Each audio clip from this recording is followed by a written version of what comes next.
Hi everyone, my name is Nick, and with coronavirus going on and everyone hunkered down inside, what a great time to talk about board games. With that said, I'm going to talk about the board game Battlelore 2nd Edition.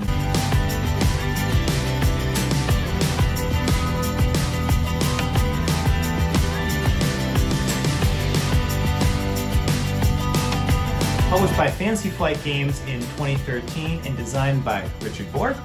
Battlelore 2nd Edition is a 2-player miniature tactical war game and plays in about 45 to 90 minutes. This game does use the Realm of Terrinoth theme, which is a universe developed by Fantasy Flight Games for a variety of their games, including Runebound, Rune Wars. I think Legacy of Dragonholt, I guess, uses this theme, and Descent. If you're familiar with any of those titles, you might see some of the same types of units and or names or references or locations in this game as well, since they're all part of that same Realm of Terrinoth universe. Additionally, this game also pulls from the Command and Colors system, which is a war game system designed by Richard Borg. Now, the very first Command and Colors system game was called Battle Cry, and that was published in 1999 and had a Civil War theme to it. Then a few years later, Richard Borg came out with published or designed Memoir 44, which was a World War II themed game of the Battle Command and Color system. And since then, there's been pretty much every type of war theme you could think of come out. So there's a World War I version, a Ancients version, a medieval version, a space version, then this fantasy version of the Command and Color system. And essentially, the Command and Color system is just kind of like a entry-level war game system that would allow board gamers that maybe aren't so familiar with war games to really get into the wargaming hobby of board gaming. It uses probably the main concepts that exist in almost any war game, like line of sight, terrain, retreats, and that sort of thing. I'll go in a little more detail what makes a Command and Color system game a Command and Color system game in a few minutes, but just keep in mind this is a Command and Color system game. And if you're familiar with the game Memoir 44, that's probably the most popular Command and Color system game designed by Richard Borg. This game plays very similar to that. So you'd almost be able to play this game right out of the box if you're familiar with Memoir 44. Other than that, this game is out of print. There were some expansions that were made after the base game was first published, but everything now is out of print, and Fantasy Flight stopped making expansions for this game many years ago. With that said, the 2nd edition I do see online for purchase if you do find this game interesting after watching this video. With that said though, I would go ahead and try to find it right away, because I can't imagine it's going to stay online for very long. And also, I don't know if you'll be able to find the expansions very easily online. But I'm not saying that they're not out there, but it could be difficult to find the expansions. As stated in the title, this is the 2nd edition of Battlelore. The 1st edition was published actually by Days of Wonder, and I don't know in detail the main differences between the 1st edition and the 2nd edition. I have heard overall the 2nd edition is a better game. I don't know why specifically, so I don't see there's really any value in trying to find the 1st edition of the game. But if you have the 1st edition of the game, you may still want to try and find the 2nd edition of the game, if indeed it really is that much better. And maybe by watching this video, you see for yourself, yeah, it looks like a more interesting game. So with that said, I will go and talk more about how the game plays, and then finally I'll wrap up with my thoughts. So here I have a game of Battlelore 2nd Edition that's been going on now for a few turns. The objective of Battlelore 2nd Edition is to be the first to 16 victory points, which are designated by these victory point tokens that you'll be receiving throughout the game as you earn victory points. Typically, victory points are going to be earned by controlling certain hexes on the map. Usually, the hexes are going to be denoted with an objective marker on them. But ultimately, your scenario setup card is going to tell you exactly how you can be earning victory points for that game. The very first thing that you'll do when setting up a new game of Battlelore 2nd Edition is determine the scenario you'll be playing. What's unique about Battlelore 2nd Edition, at least compared to the other Command & Colors series games, but also I think to pretty much every other war game that I'm familiar with, is how this game goes about scenario setup. Typically in wargaming, when you're setting up a scenario, you're given a full sheet or a whole page in a scenario booklet that tells you how to set up the full board for both sides, and also where all the units are supposed to go and what type of units. But in Battlelore 2nd Edition, each faction actually has their own deck of scenario setup cards. And the rules dictate at the start of the game, you'll shuffle this deck, pick the top 3, and then pick which one of those scenarios you'll want to play with. And you'll see that the scenario cards actually only then show your half of the board. And your opponent, and you will simultaneously reveal to each other what scenario half you decided to play. So in this particular game, for my guys, I chose the Runes of Lore scenario card. And after you pick your scenario card, you and your opponent will definitely want to share the additional flavor text. Well, not flavor text, but additional rules at the bottom of the scenario card. For example, here it gives another way of gaining victory points for either side. Well, really for this player, the con player gains 1 victory point unless an enemy unit is occupying either of these hexes. But then also a unique aspect of the scenario to keep in mind. So once per turn during your lore step, you may spend 1 lore to move a friendly unit 1 hex. So that's a unique thing that you can do just for this scenario. Otherwise, that would not be an action that you could normally do. So after you pick your scenarios and set up the terrain tiles according to the setup on the scenario card, you'll then decide what units you're going to be playing with. You're actually able to choose among all the units that the game comes with. And during the unit selection part of the game, you have a huge assortment of all these kind of smaller sized unit cards that you can pick from. Only requirement is that you're under 50 muster points after picking all your units. So that's the number in the bottom left, the muster cost. And as long as you're under 50 muster points, pretty much you can, design any army you want as long as you actually have those miniatures for the game.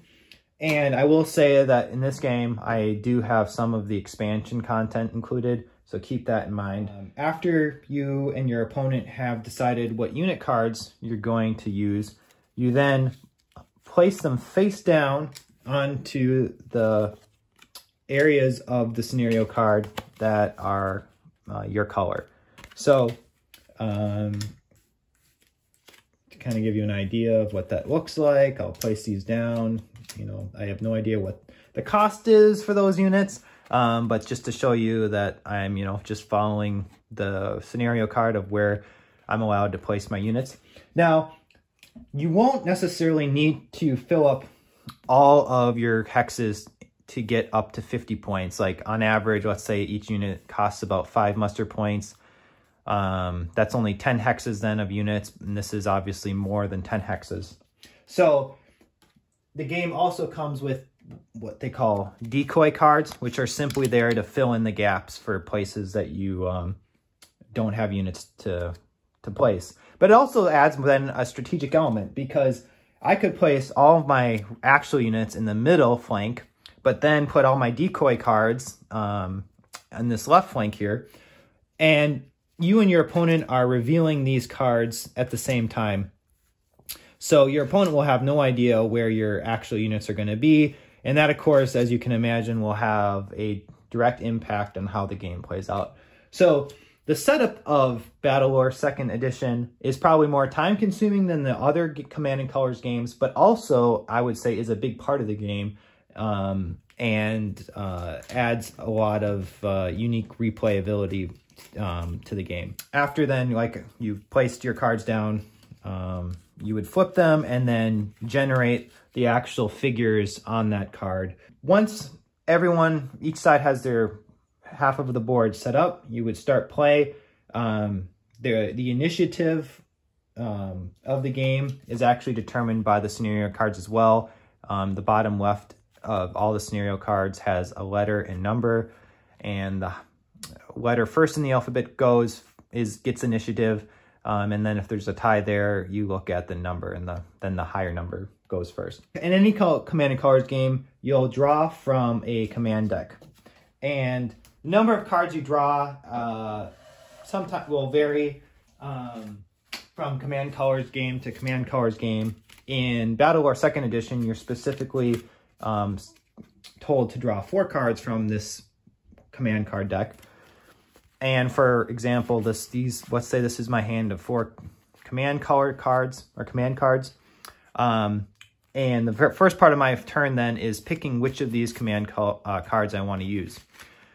The basis for any Command and Colors game is that a lot of the cards are going to specify a section of the board where you can activate or order units. So in this particular case, the card says attack left, and I'm able to then order up to 3 units on my left flank. Now, looking at the current board situation, I actually only have 2 units over there. So any units I don't have then would get wasted, but this would be a card I could potentially play and then allow me to then order those 2 units and actually have 2 attack lefts. Alternatively, I have an attack right card, which would allow me to use 3, order up to 3 units on my right flank. And in this case, obviously, or as at least the board currently stands, I definitely would be able to take advantage of all 3 units for my right flank that I'd be able to activate if I played that card. In addition then to these flank cards, there's also then kind of unique cards that just give a set of directions. So in this case, it says order 3 units adjacent to enemy units, and then enemy units cannot counter this turn. So you'll have a mix of these type of cards in your hand throughout the game. But it creates then, the players then have to, of course, keep in mind where their units are positioned on the board to ensure that they actually are going to be able to use the command cards in their hand. Because the last thing you want is a bunch of command cards that tell you to order units in flanks that you don't have any units in. So that would be the command phase or command step of the game. So let's just say then I decide to play this attack right. So I'll play that card.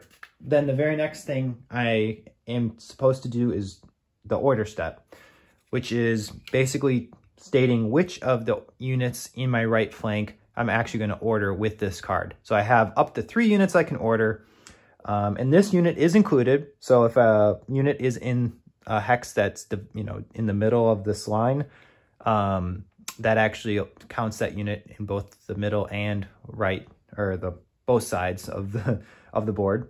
So this unit would technically be in the right flank as well. But let's say I want to move that unit, order that unit, and that unit. I just have to make it clear to my opponent before I do anything else which units I'm ordering. So I have those 3 that I'm going to order. Then I get to move units. Movement of a unit is specified on their unit card. So these guys are called the rune golems, and they have a movement value of 2 hexes, up to 2 hexes. So for example, I could move these guys here. I could move this unit, then 1, 2 there, and then this unit here. And that would then be my movement part of the turn. Now I move on to the attack step. If any of those units I had just ordered, I don't even have to have had moved them, but ordered. If any of them are now in range to attack, then I get to attack with them. To determine how many dice I get to attack with, you look at the strength of that unit. So in this case, the strength of the golem is 3, so I'm rolling 3 attack dice. And the attack dice in Battlelore 2nd Edition look like this. They have a variety of symbols on them, and each with a different effect. So Typically, the single sword is a hit. Typically, for a melee unit, typically the double sword's a hit for a melee unit. This gets you lore, which I'll describe in more detail soon.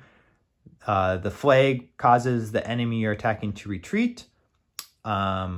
This bullseye symbol is a hit for a ranged unit or a ranged attack. And then finally, we have the helmet symbol, which is typically a way to activate certain abilities if the unit you're rolling for has such kind of abilities. So for example, again, for this unit, we'd be rolling 3 dice. When we look at the abilities, it does have a unique ability for the helmet symbol called Stunning Blow, which essentially stuns the target. And as it states here, then that target's not going to be able to move, attack, counter, retreat. And when a player orders a stun unit, he may spend 2 lore to remove the stunned effect. So it's a nice ability to have. And in any case, then during the attack step, I would take the amount of dice I'm allotted and roll and look at the results. So let's say I'm having this unit attack that unit. I rolled 2 flags and 1 sword. So for each flag that the unit has to retreat backwards 1 space. So since 2 flags were rolled, they would have to go 1, 2, and then they would also take 1 hit because of the sword, and simply to show that they would lose 1 figure in that unit. Alternatively, if that unit didn't have to retreat, let's say I rolled just a complete whiff, 3 bullseye symbols, which means absolutely nothing and would be a horrible roll. Then the other unit, because they're still adjacent to the attacking unit, gets to counterattack.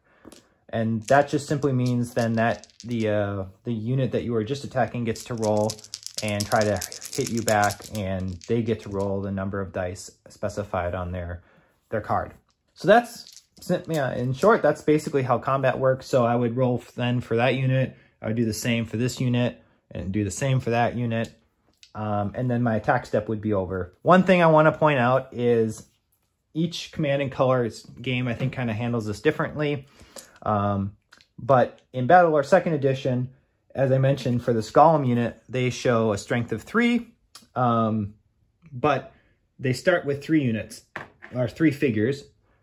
Even if they're down to just 1 figure remaining, they're still rolling 3 dice. So that does not change regardless of the number of figures in the unit.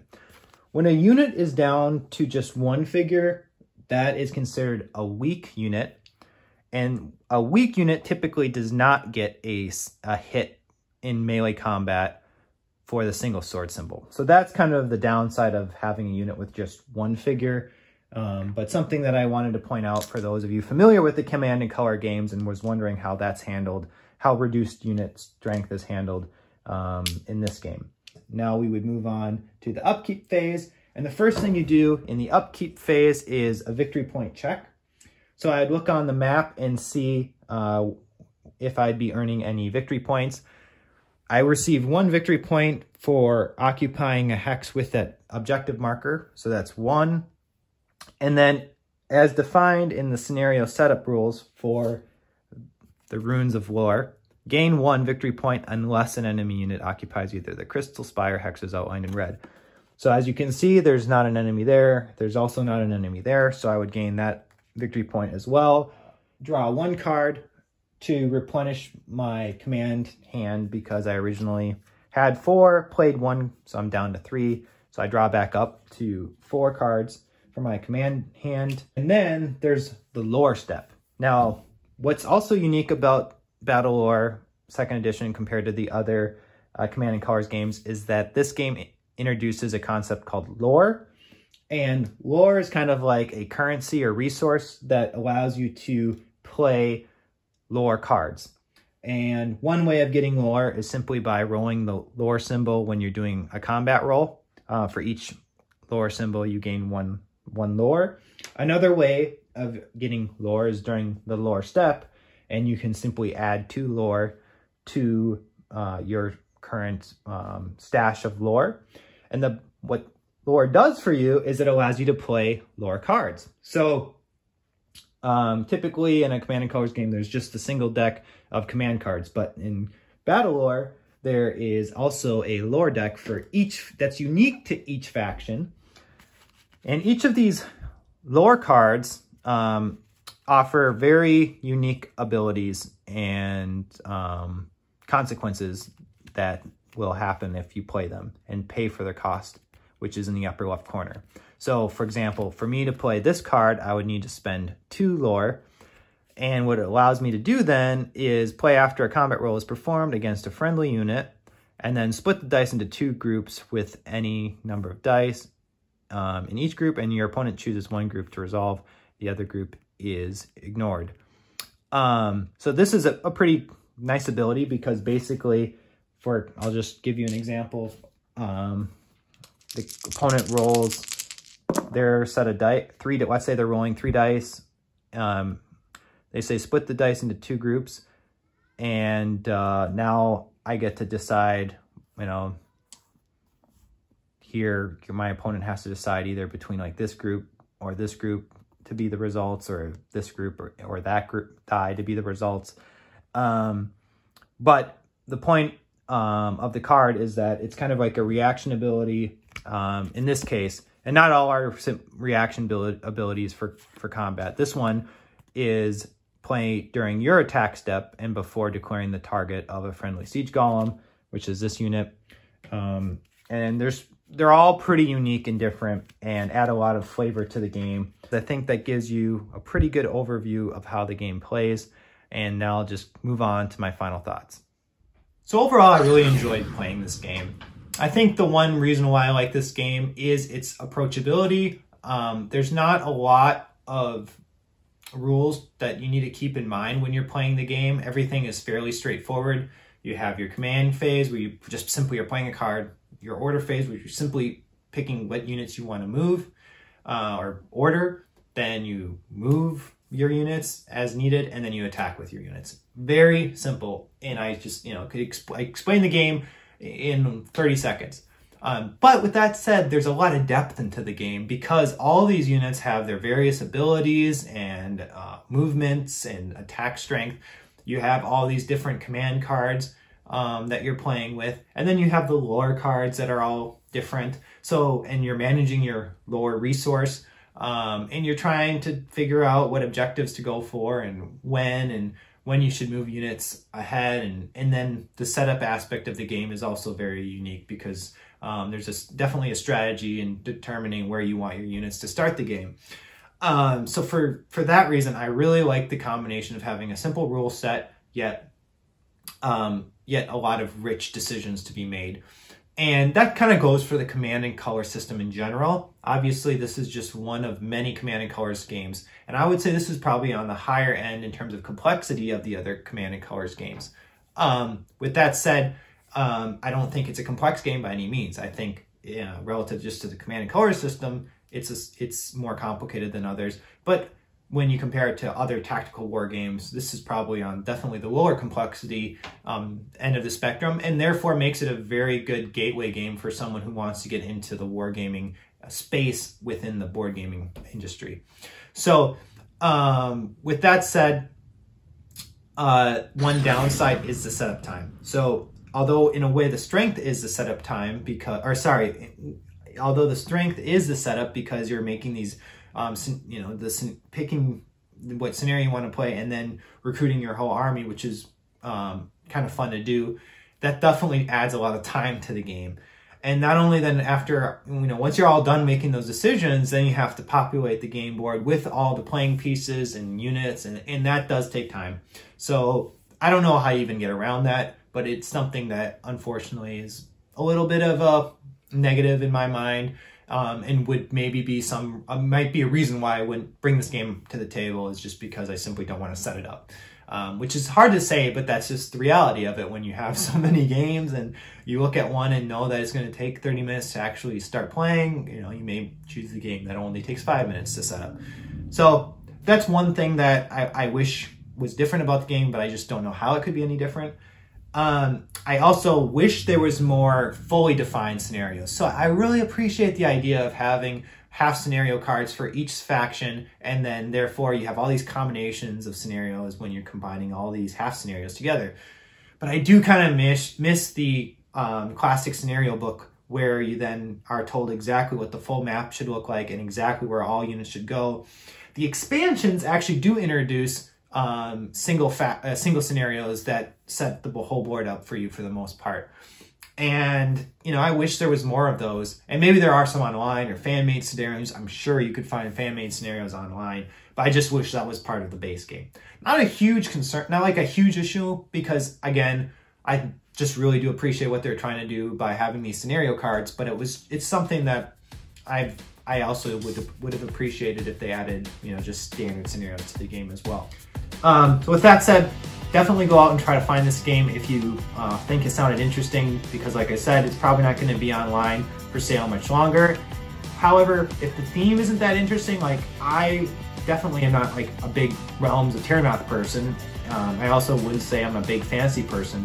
I just enjoy playing this particular game, and I really like the Command and Color system, and you think this system sounds interesting, then please try to find another Command and Color system that maybe is a theme, fits a theme that you're more interested in. Like I said, pretty much every war theme exists in this same system, such as the American Revolution, World War II, World War I, Napoleonic War, Ancient War, Medieval War, and then Space Combat. And they all play very similarly to Battlelore 2nd Edition. So, and most of those other ones are actually still actively being supported by the publishing companies. Fantasy Flight is, Battlelore is the only Command and Color system game published by Fantasy Flight. And Fantasy Flight unfortunately stopped printing this game now for a few years ago. The other publishing companies seem to be supporting their versions of the Command and Colors games pretty well. So, with that said, thanks for watching this video. Also, wash your hands, please stay healthy. Hopefully, we'll be out of this soon enough. But for the meantime, hopefully I'll also be finding more reasons to make videos about board games. So thanks for watching, have a great day.